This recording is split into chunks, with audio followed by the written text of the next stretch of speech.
Hey hi hello வணக்கம் மக்களே. நான் உங்க மியா ரோஷி சவுதி அரேபியாலேருந்து உங்ககிட்ட பேசிட்டு இருக்கேன். எல்லாரும் எப்படி இருக்கீங்க?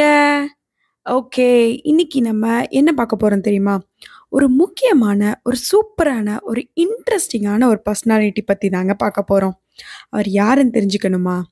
வேற யாரும் இல்லைங்க.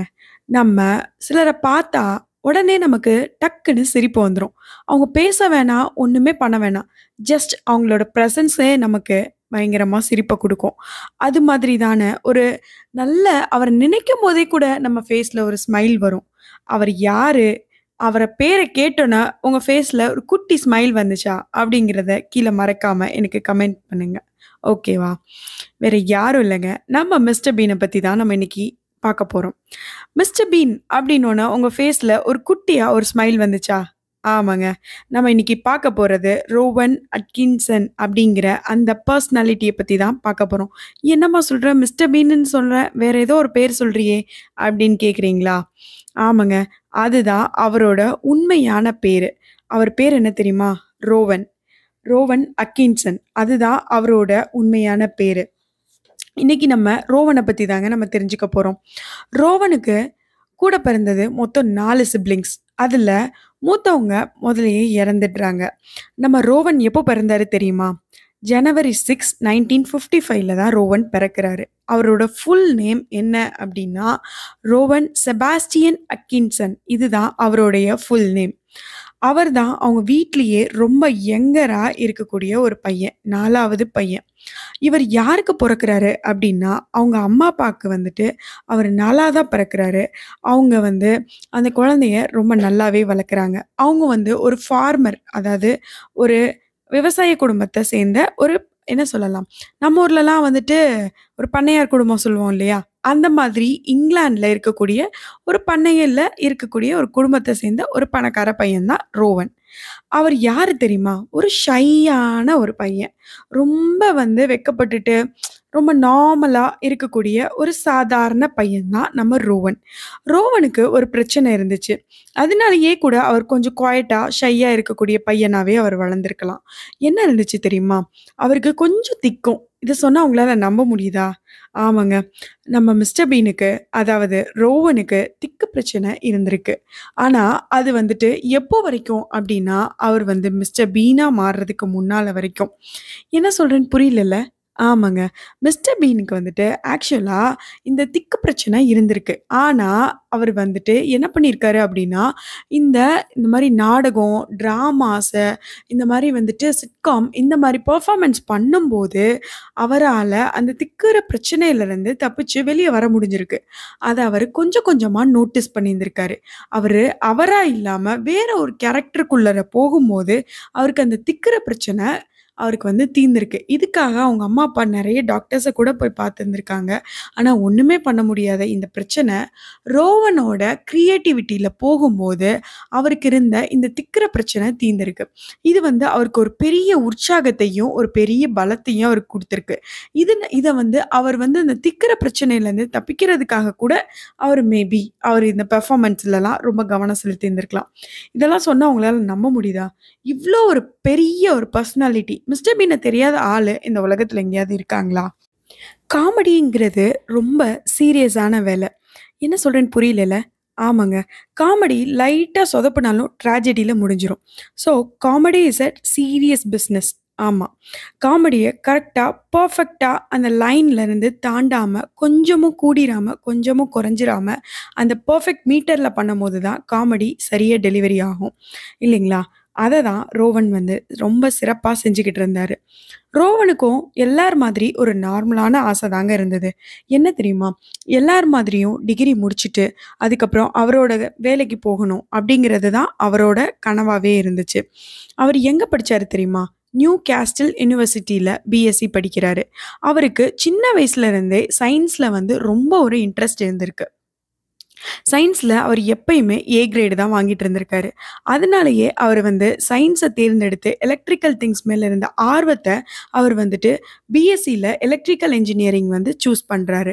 எந்த காலேஜ்ல படிக்கிறாரு அப்படின்னா, நியூ கேஸ்டில் யூனிவர்சிட்டி அப்படிங்கிற இடத்துல அவர் வந்து அவரோட பிஎஸ்சிய முடிக்கிறாரு.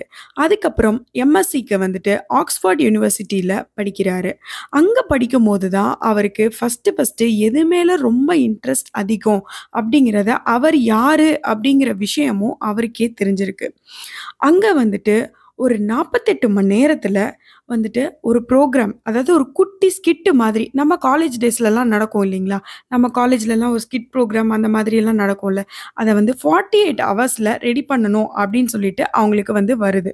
இத வந்து ரோவன் வந்து 5 மினிட்ஸ் ஆஃப் சம்திங் அப்படின்னு சொல்லிட்டு அவர் வந்துட்டு ரெடி பண்றாரு. 5 நிமிஷத்துக்கு ஏதாவது ஒண்ணு செய்யணும். அதுதான் அவங்களுக்கு குடுக்கப்பட்ட ஒரு கான்செப்ட்.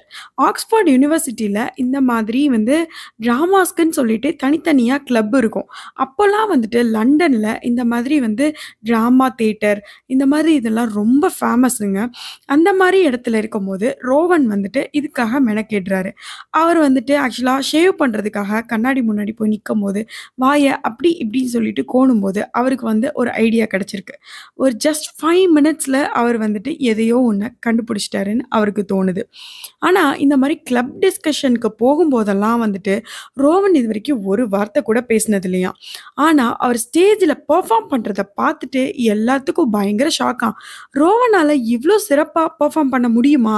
அப்படின்னு அவங்க கிளப்ல இருந்தவங்களுக்கே வந்துட்டு ரொம்ப ஆச்சரியமா இருந்ததாம். அந்த அளவுக்கு ரோவன் வந்து ரொம்ப ஷையா, ஒரு குயட்டா இருக்கக்கூடிய ஒரு பையன் தான். அவருக்கு அந்த கிளப்ல இருக்கும்போது தான், அவருக்கு ரொம்ப ஒரு க்ளோஸான ஒரு ஃப்ரெண்டு லைஃப் லாங் கிடைச்சிருக்காரு. அவர் பேர் என்ன அப்டின்னா, ரிச்சர்ட் கர்டிஸ்.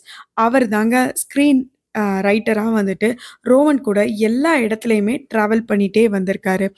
நமக்கு லைஃப் லாங்கா ஒரு ஃப்ரெண்டு கிடைக்கிறதுங்கிறது ரொம்ப கஷ்டம் இல்லைங்களா?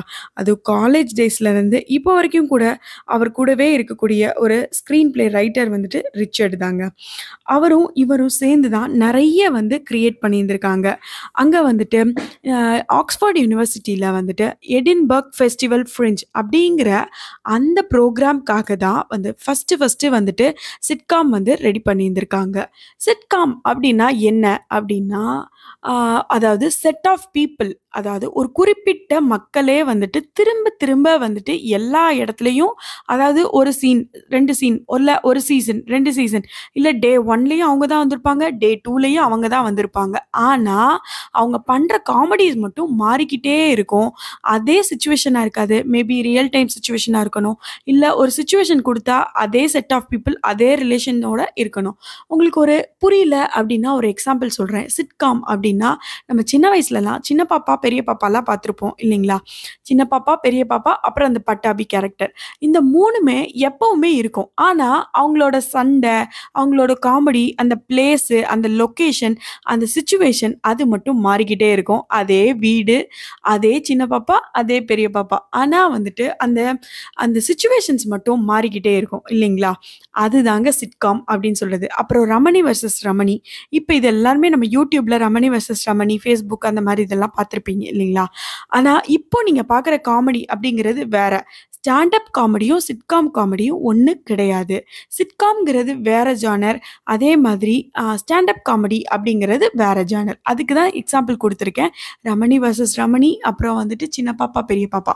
இதுலலாம் வந்துட்டு எப்பயுமே ஒரே செட் ஆஃப் மக்கள் தான் வருவாங்க. ஆனா சிச்சுவேஷன் வேறையா இருக்கும். அவங்களுக்குள்ள நடக்கிற சண்டை வேறையா இருக்கும். ஆனா அவங்க தொடர்ந்து ஒரே ரிலேட்டிவா தான் அவங்க வந்து இருந்துட்டுருப்பாங்க இல்லைங்களா? அதுதாங்க சிட்காம்.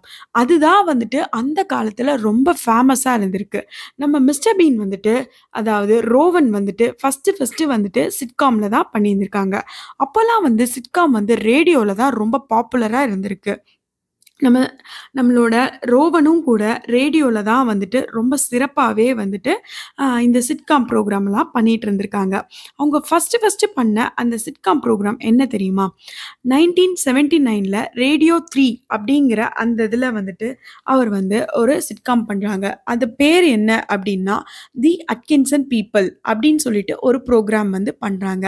அதில வந்து ஸ்க்ரீன் ப்ளே ரைட்டரா நம்ம ரோவனும் இருந்திருக்காரு. அதுக்கப்புறம் ரிட்டனா அந்த ரிச்சர்ட் கர்டிஸ் அப்படிங்கிற அவரோட ஃப்ரெண்டும் இருந்திருக்காங்க. இவங்க 2 பேரும் ரொம்ப வருஷமா ரேடியோலயும் இருந்திருக்காங்க. அதுக்கப்புறம் ஐடிவி அப்படிங்கிற ஒரு சேனல்ல கேண்ட் லாஃப்டர் அப்படிங்கிற ஒரு ப்ரோகிராம் வந்திருக்கு. இது வந்து சிறப்பா போச்சா அப்படின்னு கேட்டா, அவ்ளோ சிறப்பாலாம் ஒண்ணும் போலங்க. ஆனா இது வந்துட்டு மிஸ்டர் பீன் அப்படிங்கிற கேரக்டர் உருவாகுறதுக்கு ஒரு அடித்தளமா இருந்துச்சு. அதுக்கப்புறம் வந்துட்டு இவங்களோட அந்த ரேடியோ ப்ரோகிராம்ஸ் எல்லாம் தொடர்ந்து கேட்டுக்கிட்டே இருந்த அவங்களோட ஃப்ரெண்ட் ஆஃப் ஃப்ரெண்ட் அந்த மாதிரி வேர்ட்ஸ் எல்லாம் பாஸ் ஆகும்ல. "ஏய் இவங்க ரொம்ப நல்லா பண்றாங்கப்பா. இந்த ப்ரோகிராம் ரொம்ப சிறப்பா இருக்குல்ல" அப்படின்னு சொல்லிட்டு நமக்கெல்லாம் பேசிக்குவோம் இல்லைங்களா? அந்த மாதிரி அவங்களோட புகழ் பக்கமா இருந்து பரவி, அது வந்து அவங்களுக்கு ஒரு ஆப்பர்ச்சுனிட்டிய கிரியேட் பண்ணி குடுக்குது. என்ன அப்டின்னா, நாட் த 9:00 அப்படிங்கிற ஒரு ப்ரோகிராம் பிபிசில நடந்திருக்கு. அதுல வந்துட்டு ஜான் லியார்ட் அப்படிங்கிற புரொடியூசர் மூலமா இது வந்து அவங்களுக்கு ஃபர்ஸ்ட்டு அந்த ப்ரோகிராம் கிடைக்குது. நாட் த 9:00 நியூஸ் அப்படிங்கிற அந்த ஒரு ப்ரோகிராம் தான் வந்துட்டு பிரிட்டிஷ் பீப்பிள் மத்தியில அவருக்கு வந்து ஒரு சிறப்பான பயங்கர பாப்புலாரிட்டிய கிரியேட் பண்ணி குடுத்த ப்ரோகிராம் வந்துட்டு நம்ம ரோவன் அட்கின்சனுக்கு இதுதாங்க.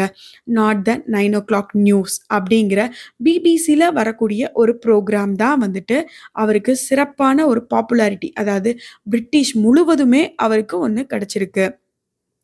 அதனால 1981ல அவர் தான் வந்துட்டு ஒரு யங்கஸ்ட் பெர்சனா இருந்திருக்காரு. இந்த மாரி வந்துட்டு லண்டன்ல பண்ணக்கூடிய அந்த காமெடி வேர்ல்டுல. 1983ல வந்துட்டு பிளாக் ஆடர் அப்படிங்கிற ஒரு ப்ரோகிராம் வந்துட்டு நம்ம ரோவனுக்கு கிடைக்குது. அதாவது அந்த பிளாக் ஆடர் அப்படிங்கிற ப்ரோகிராமும் ரொம்ப பாப்புலரான ப்ரோகிராம் தான் லண்டன்ல. அதாவது இதே சிட்காம் மாடல் தான். அதாவது அதே செட் ஆஃப் பீப்பிள் 4 எபிசோட்லயும் வருவாங்க. அதுல வந்து ரோவன் வந்து ஒரு லார்டா நடிச்சிருப்பாரு.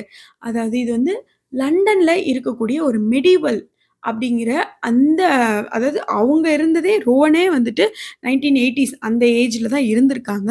அதுக்கு முன்னால இந்த ராஜா காலத்து இது, அதுக்கப்புறம் இந்த பட்லர் இது, அப்புறம் மிலிட்டரி ஃபர்ஸ்ட் வேர்ல்டு வார்ல இருப்பாங்க இல்லைங்களா? அந்த மாரி கேரக்டர்ஸ் எல்லாம் எடுத்து அந்த மெடிவல் பீரியட எடுத்து பண்ண ப்ரோகிராம் தான் பிளாக் ஆடர் அப்படிங்கிற அந்த ப்ரோகிராம். அதுல வந்து அவரோட ஃபைனஸ்ட் ஆக்ட்ட வந்து அவரு ப்ரூவ் பண்ணியிருப்பாரு. அதனால அவருக்கு அதே சேம் இயர்லயே வந்துட்டு நெவர் சே நெவர் அகைன் அப்படிங்கிற ஜேம்ஸ் பாண்ட் படத்திலேயே வந்துட்டு நடிக்கிறதுக்கு ஒரு வாய்ப்பு கிடைச்சுச்சு. நம்பவே முடியலல்ல. அவருக்கு வந்துட்டு சூப்பரா ஒரு சான்ஸ் கிடைச்சுச்சு. அதுதான் வந்து நம்மளோட ரோவனுக்கு ஒரு ஃபர்ஸ்ட்டு வந்து சினிமாலயும் நடிக்க முடியும்.